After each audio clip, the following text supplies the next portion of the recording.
স্বাগত খেলাযোগে আপনাদের সাথে আছি আমি হাসান সজীব। গণমাধ্যমের বাউন্সারে মুখ থুবড়ে পড়ছে বিসিবির। চাওয়া যাবে না কোনো জবাবদিহিতা, উচিত কথা বলতে গেলেই যেন সব বাহানা। কেন হুট করে মিডিয়ার উপর চার ছক্কা হাঁকাতে মরিয়া হয়ে উঠেছে বিসিবি? কি ঢাকতে চাইছে আমিনুল ইসলামের বোর্ড? কেন এত ভয় সংবাদ মাধ্যমের ওপর? অথচ দেশের ক্রিকেটকে মানুষের দরজায় দরজায় পৌঁছে দিতে গণমাধ্যমে রয়েছে অনস্বীকার্য অবদান। তবে কি সেসব ভুলে নিজেদের পিঠ বাঁচাতে বিসিবির এই পথ ধরা? মাঠের ক্রিকেট নিয়ে আলোচনার বাইরে উঠে এসেছে বিসিবি ভার্সেস মিডিয়া অলিখিত টি-20 ম্যাচ, যার উত্তাপে আলোচনা সমালোচনা সবখানে। খেলা বাদ দিয়ে কেন এই কাদা ছোড়াছুড়ি? এই ম্যাচের শেষ কোথায়? দর্শক, বিসিবি এবং মিডিয়ার মধ্যকার এই দ্বৈরথ নিয়ে আলোচনা করতে চাই, সঙ্গে টি-20 বিশ্বকাপ নিয়ে কথা বলতে চাই। এই মুহূর্তে আলোচনা করতে ৭১ স্টুডিওতে আছেন ক্রীড়া সাংবাদিক ফয়সাল তিতুমির। ফয়সাল তিতুমির, আপনাকে স্বাগত ৭১ খেলাযোগে। শুভ সকাল।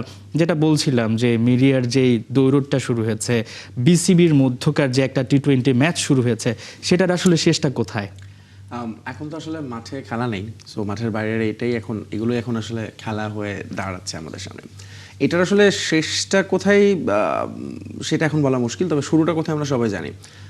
যখন ধরুন একটা দেশের ক্রিকেটে বেশ অন্ধকার একটা পরিস্থিতি বলতে হবে, টি-20 ক্রিকেট নিয়ে অনিশ্চয়তা কেটে যাচ্ছে বা বাংলাদেশের পর্যন্ত যাওয়া হচ্ছে না, এবং এইরকম একটা সময়ে যখন আসলে আমাদের দেশের ক্রিকেটের সব স্টেক হোল্ডারদের একসাথে হয়ে কাজ করার কথা, নিজেদের মধ্যে ভুল বোঝাবুঝি দূরত্ব না থাকার কথা, ঠিক এই রকম একটা সময়ে বাংলাদেশ ক্রিকেট বোর্ড থেকে একটা প্রেস রিলিজ দিয়ে দেওয়া হয়, যেখানে এই সাংবাদিকদের প্রবাসী থেকে নিয়ে নানান রকম নিয়ম নীতি দেওয়া হয়, 4টা পয়েন্ট অ্যাড করা হয়, ইনভাইটেশন ছাড়া, প্রেস কনফারেন্স ছাড়া, ম্যাচ ডে। সেটা তো হঠাৎ করেই ধরুন এতগুলো মিডিয়া দেশের, তাদেরকে আপনি এক পলিসিতে চলছে, সেই পলিসিটা যখন আপনি একদম রাতারাতি পরিবর্তন করবেন, তার আগে বোধহয় ওই আন্ডারস্ট্যান্ডিংটাও হয়নি, কারোরই ছিল না। ফলে সাংবাদিকদের বা মিডিয়ার একটা ক্ষোভ তো ছিলই। আমার কাছে যেটা মনে হয়েছে, খালেদ মাসুদ পাইলটের এই প্রেস কনফারেন্সটা, মানে he was at the wrong time at the wrong place. কারণ এই প্রেস কনফারেন্সটা আসলে যে কেউ থাকতে পারতেন, যে কোনো ইস্যুতেই হতে পারতো, কিন্তু ঘুরে ফিরে প্রশ্নটা এই জায়গাতেই যেত, যে জায়গাটা নিয়ে পরিস্থিতি উত্তপ্ত হয়ে গিয়েছিল। কারণ হচ্ছে যে তারপরে আসলে আনুষ্ঠানিক কোনো প্রেস কনফারেন্স বাংলাদেশ ক্রিকেট বোর্ডের এটাই ছিল ফার্স্ট।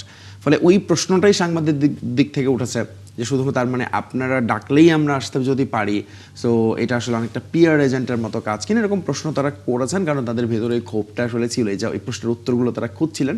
বিসিবি থেকে কোনো স্পষ্ট ব্যাখ্যা কিন্তু দেওয়া হয়নি। নিরাপত্তার কথা বলা হয়েছে, হুইচ ইজ মানে একেবারেই খুব হাস্যকর মনে হচ্ছে সাংবাদিকদের সঙ্গে, মানে কারণটা ঠিক যাচ্ছে না এর সঙ্গে। জি, বরং বিসিবি পলিসিগত পরিবর্তন করতে পারতে। হ্যাঁ, এখন ধরুন অনেক রকম সাংবাদিকতা হচ্ছে, মোবাইল সাংবাদিকতা হচ্ছে, এবং প্রপার জার্নালিস্টদের বাইরেও হয়তো কেউ কেউ ঢুকছে, সেগুলোর ক্ষেত্রে সেটাকে আসলে কিভাবে রেস্ট্রিক্ট করা যায় সেরকম একটা পলিসি বাংলাদেশ ক্রিকেট বোর্ড বের করতে পারত, এবং এটা অবশ্যই সাংবাদিকদের সাথে নিয়েই তারা করতে পারতেন। কিন্তু তারা সেই পথে না হেঁটে, আমাদের দেশে যে কোনো কিছু হলে না, মাথা ব্যথা হলে সবাই মনে করে মাথাটা কেটে ফেলো।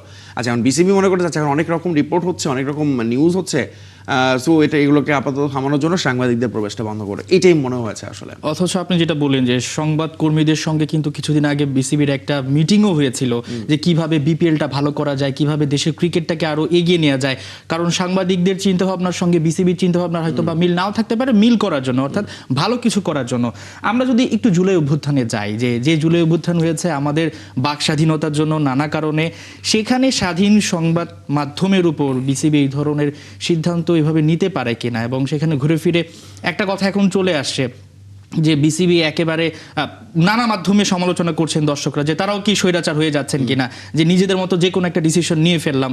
এবং সেখানে আপনি যেটা বললেন যে ফেক নিউজগুলো হচ্ছে, সেগুলো নিয়ে কিন্তু বিসিবি কিছুদিন আগে তারা থানায় জিডিও করেছেন, সাধারণ ডায়েরি করেছেন, ভুলভাল যাতে নিউজগুলো না হয়। তো সেক্ষেত্রে তো ক্যাটাগরি করা যেতে পারতো, বা যারা আসলে হয়তো বা অনুমোদন প্রাপ্ত তাদেরকে নিয়ে কাজ করা যেত, বা তাদেরকেও সময় দেওয়া যেত। না, নিশ্চয়ই। এই কারণেই তো মানে ওই টাইমিংটা ইজ ব্যাড বাংলাদেশ ক্রিকেট বোর্ডের জন্য। এই টাইমিংটাতে যেন মনেই হচ্ছে যে আচ্ছা ওকে, এখন তার মানে তাদেরকে তাদের ডিরেক্টরদের নিয়ে নানা রকম অস্থিরতা চলছে, নানা রকম নেতিবাচক খবর আসছে, ফিক্সিং ইস্যু সামনে চলে আসছে, এবং এইগুলো ঢাকতেই বোধহয় বাংলাদেশ ক্রিকেট বোর্ড। এই প্রশ্নটা এখন খুবই মানে অবভিয়াস, সবাই এই প্রশ্নটাই তুলবে। কিন্তু আপনি যে প্রসঙ্গটা তুলেছেন, আমার মনে হয় যে ধরুন গত 1-1.5 বছরে তো বাংলাদেশে অনেক রকম পরিবর্তনই ঘটেছে, এবং অবশ্যই গণমাধ্যম তার মধ্যে একটা জায়গা, মুক্ত গণমাধ্যম চর্চার কথা আমরা বলি, যেটা আসলে শুধুমাত্র ক্রীড়া ক্ষেত্রে না, আমার মনে হয় সব ক্ষেত্রেই এটা এরকম কিছু হওয়া উচিত নয়। আপনি যদি এখন হঠাৎ করে সচিবালয় যদি এরকম বলে দেওয়া, সচিবালয় আমরা জানি একটা পলিসি আছে, সাংবাদিকদের আইদার সেখানে কার্ড থাকবে অথবা বিশেষ পারমিশন নিয়ে তারা যান, এবং এটা কিন্তু তারা অভ্যস্ত, একদিনে হয়নি হঠাৎ করে। বাংলাদেশ ক্রিকেট বোর্ড যেটা করেছে এক সময়, ধরুন ইট ওয়াজ টোটালি ওপেন, আপনি চাইলে যখন তখন বাংলাদেশ ক্রিকেট বোর্ডের প্রেসিডেন্টের রুমে চলে যেতে পারতেন। নাজমুল হোসেন বাপনের সময় থেকে এসে সেই জিনিসটা বন্ধ করা হয়েছে, সেখানে কাঁচের দরজা দিয়েছে, সিকিউরিটি বসানো হয়েছে, ফিঙ্গার কি সিকিউরিটি করা হয়েছে, তখন মিডিয়ার জন্য একটা লাউঞ্জ করে দেওয়া হলো। সেই মিডিয়ার যাত্রাটা আরেকটু রেস্ট্রিক্ট করা হলো, আছে লাউঞ্জে থাকবে, যদি কিছু হয় ফোনে কথা বলে কাউকে ডেকে নিয়ে তারা তখন কথা বলতেন, সেটাকে ধরুন তারপর 1 নম্বর গেটে নিয়ে আসা হয়েছে। বাট মিডিয়া সেন্টার যেহেতু সেটা মিডিয়া সেন্টার, সাংবাদিকদের কাজের জন্য সেটা আসলে সবসময়ই থাকা উচিত বা থাকার কথা, কারণ বিসিবির কিন্তু আর কোথাও কোনো কিছু নেই। হোম অফ ক্রিকেটে তারা সব কিছু করেছে এবং তারা সাংবাদিকদের সবসময় বলে এসেছে একটা স্টেক হোল্ডার, ফলে তাদের জন্য তারা সেখানে আরেকটা মানে কাজের জায়গা কিন্তু আছে। সেটাকে এখন হঠাৎ করে বন্ধ করে দিয়ে বলা হচ্ছে যে না, আপনি এখন কোনো ঢুকতেই পারবেন না, either I invite you cannot come. So এইটার আসলে একটা রিয়াকশন তো হওয়ারই কথা ছিল।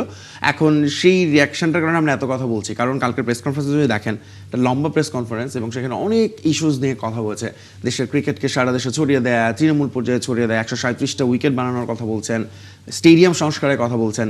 কিন্তু আনফর্চুনেটলি আমরা এখন কথা বলছি এই একটা ইস্যু নিয়েই, মানে খেলার চাইতে ধুলাটা বেশি হয়ে যাচ্ছে। একদমই তাই, একদমই তাই। এবং এটা বোধহয় বেশ কিছুদিন ধরেই চলছে আমাদের দেশের ক্রিকেটে, যেটা খুব দ্রুত বন্ধ হওয়া দরকার।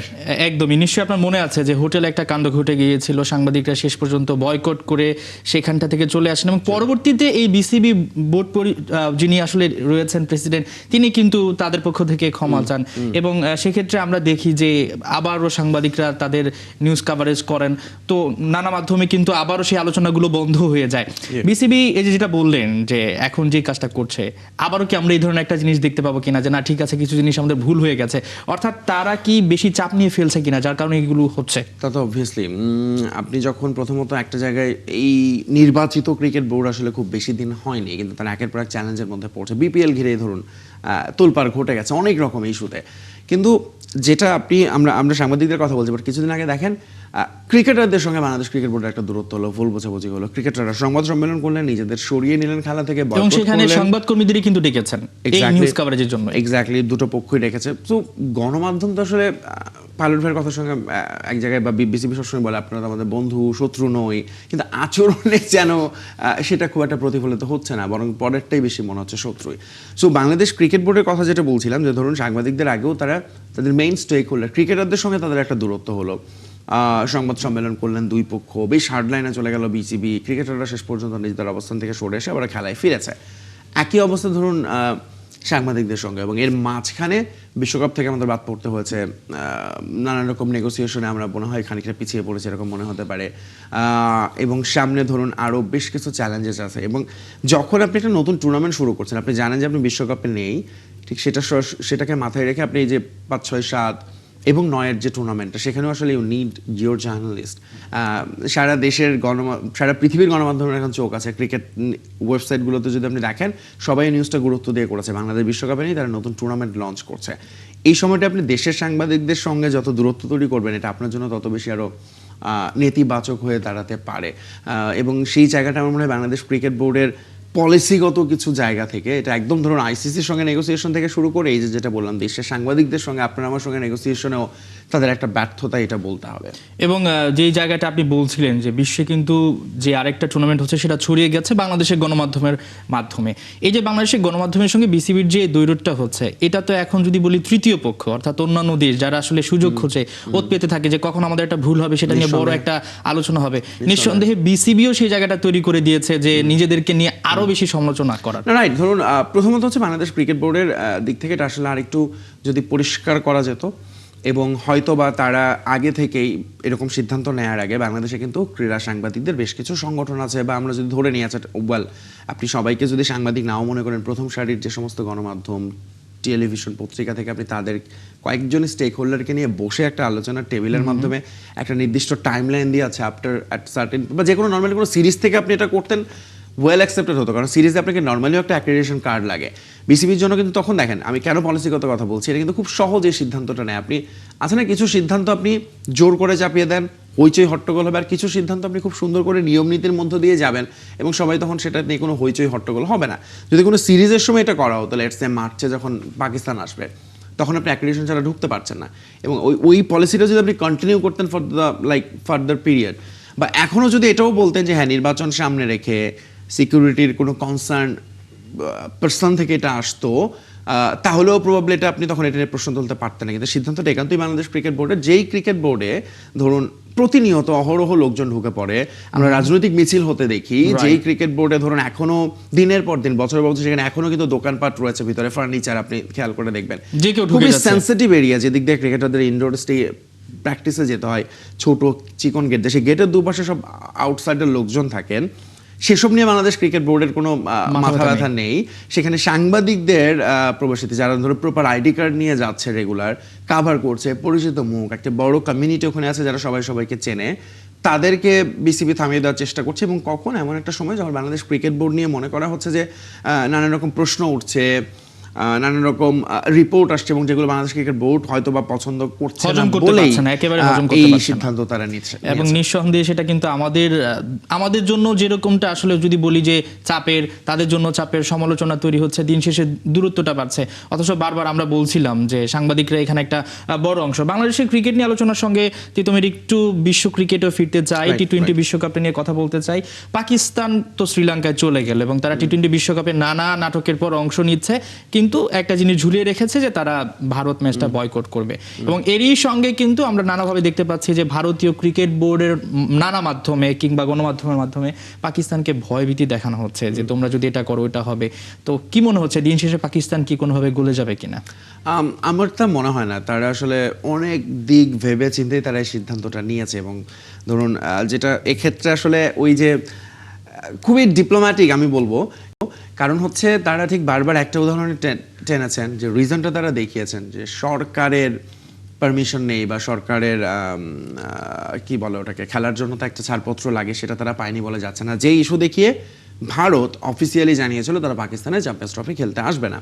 সো একই রিজনটা এখন পাকিস্তান দেখিয়েছে, এবং আইসিসিকে এটা আসলে না মানার কোনো উপায় নেই, এবং তারা নিয়মের মধ্যে থেকে এটা করেছে। খুব ইন্টারেস্টিং এই আলোচনা যখন আমরা যাচ্ছি, একটু আগে আমরা বাংলাদেশ ক্রিকেট বোর্ডের অবস্থানটা নিয়ে কথা বলছিলাম, এবং একটা জিনিস একটু এক্ষেত্রেও বলা দরকার, যখন ওই একটা টেনশন চলছিল, যেমন আপনি যেটা বললেন যে পাকিস্তান ভারতে যাবে কি যাবে না, এবং কিছু জিনিস এখনও ঝুলে আছে, ভারতের সঙ্গে ম্যাচ তারা খেলবে না, বাট এই পুরো ইস্যুতে আপনি কিন্তু দেখবেন বিসিসিআই এবং পিসিবি কারো তরফ থেকে অফিসিয়াল কোনো বা কোনো বোর্ড ডিরেক্টর, কোনো কেউ গণমাধ্যমে কেউ কিন্তু কোনো কথা এসে বলেনি, একদম অফিসিয়াল। শুধুমাত্র আপনি দেখবেন যে বিসিসিআই সেক্রেটারি একটা প্রেস কনফারেন্স করেছেন এবং প্রেস রিলিজ দিয়ে দিয়েছে পরে, পাকিস্তানের দিক থেকে শুধুমাত্র নাকভিই কথা বলেছে, আর কেউ কিন্তু কথা বলেনি। কিন্তু আমাদের ক্ষেত্রে কিন্তু হয় কিন্তু উল্টোটা, দেখবেন সবাই মিলে আমরা এত কথা বলতে থাকি এবং ঘটনার নানা দিকে প্রবাহিত হতে থাকে, জিনিসটা ফজঘট পাকিয়ে যায়। পাকিস্তান ক্রিকেট বোর্ডের এই জিনিসটা একেবারে স্পষ্ট, তারা যে কারণে যাচ্ছে না, কারণ সরকার তাদেরকে পারমিশন দেন, এবং সেটাই আমরা দেখেছি যে সিদ্ধান্তটা সরকারের কাছ থেকে এসেছে আফটার পিসিবি প্রধান যখন দেশটির রাষ্ট্রপ্রধানের সঙ্গে বসে তারপরে সিদ্ধান্তটা জানানো হয়েছে। ফলে আইসিসি আসলে আনুষ্ঠানিকভাবে এটার জন্য কোনো শাস্তিতে যেতে পারবে না, তবে কিছু আর্থিক জরিমানা হতেই পারে এবং হবে বলে মনে করা হচ্ছে। কিন্তু সেটাও আসলে পাকিস্তানের জন্য খুব বেশি বড় চ্যালেঞ্জিং নেই, যাতে তাদেরকে ওই সিদ্ধান্ত থেকে ফেরত আসতে হবে যে না আমরা খেলবো ভারতের সঙ্গে। কারণ হচ্ছে তারা এটাও জানে যে এক্ষেত্রে আসলে লসটা বেশি আইসিসি এবং বিসিসিআই এর, এবং তারা সেটাই চেয়েছে। এবং সবচেয়ে বড় কথা হচ্ছে তারা চাপে রাখতে পারছে, এবং এটাই তাদের আসলে মূল লক্ষ্য। যদিও এখন আরেকটা ব্যাপার হচ্ছে যে টি-20 বিশ্বকাপের ফাইনালে যদি ভারত প্রতিপক্ষ হয় কোনো কারণে, সেই ক্ষেত্রে কি হবে? না, সেই ক্ষেত্রে আসলে পাকিস্তান খেলবে, কারণ আপনি দেখেন যে তারা স্পষ্ট করেছে শুধুমাত্র 15ই ফেব্রুয়ারি যে ম্যাচটা, তারা সেটাই বলেছে যে আমরা 15ই ফেব্রুয়ারি ভারতের সঙ্গে খেলবো না। তার মানে এর পরে ভারতের সঙ্গে খেলা হলে সেটা তারা কি করবে এখনো তারা বলছে না, কিন্তু অবভিয়াসলি আমরা ধরে নিতে পারি সেটা তারা খেলবে। সাহসী সিদ্ধান্ত সেখানটায়। অসংখ্য ধন্যবাদ ফয়সাল তিতুমির আমাদের সঙ্গে যুক্ত হওয়ার জন্য।